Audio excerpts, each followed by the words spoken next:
Alright, today I'm going to be showing you how to put a variator in a Ruckus. A few things you'll need. A Ruckus, a variator, an 8mm socket, 14mm socket, a 17mm socket. The 14 is only necessary if you're going to be putting a belt on it, maybe doing some clutch springs. You'll need a 10 also if you have an airbox. Take the airbox off here and here, but I don't have it anymore, so you gotta figure that part out on your own. I use an impact. It's a lot faster. It's a lot simpler.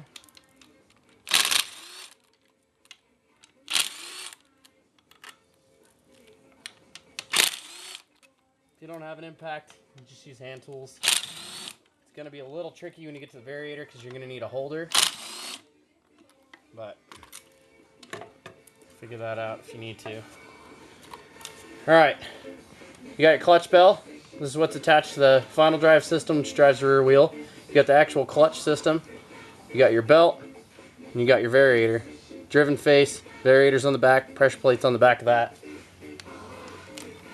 It's best not to do this after you've been riding because everything's a little hot, kind of like my bike is right now. But if you got some gloves or just a brain, you won't get burned. Like I said, a lot easier with an impact. Just go ahead and pull everything off. Make sure you don't lose any of these washers. I got a couple extra ones on here just because I'm running a Malossi variator. It's got a short spacer, so you're gonna have to go and make sure that that nut doesn't jam all the way down onto your crank. Like I said, hot is bad, and this thing is hot as fuck right now. Here's a driven face. It's about normal wear. You can see I'm getting almost all the way out to the edge of the variator here. That's pretty good. That means I'm getting about top gearing. You squeeze the belt in the back here, pull it down in the spring, give you a bunch of slack, pull it off and get it out of the way. If you're replacing the belt, just go ahead and zip this nut off. This will come off, clutch will come out, belt will come off. Same thing if you're doing like some blue clutch springs or something like that.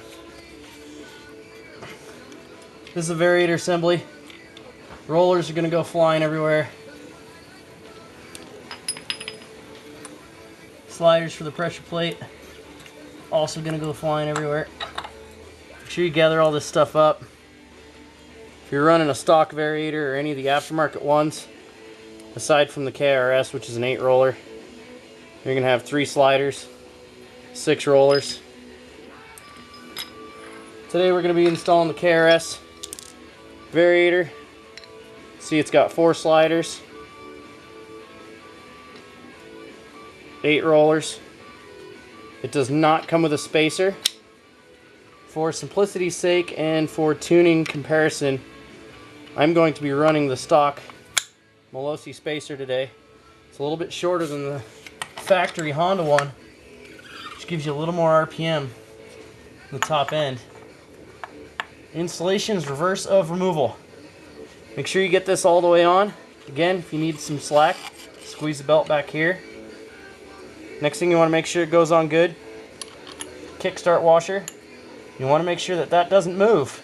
If you can spin that when you clamp that nut on, you're going to fuck up your crankshaft and then you're going to need a new one. Washers, nut. And just put these on by hand so that you're not binding any threads, getting any washers caught up. Once you get it on most of the way, blast that sucker on there. For you that want to do it the other way, hold it with a thing and do the torque wrench. I don't do that. So that's it. Put the cover on, fire it up, make sure everything works the way it did before. Go out and ride it, change rollers, do whatever you need to do. And that's all.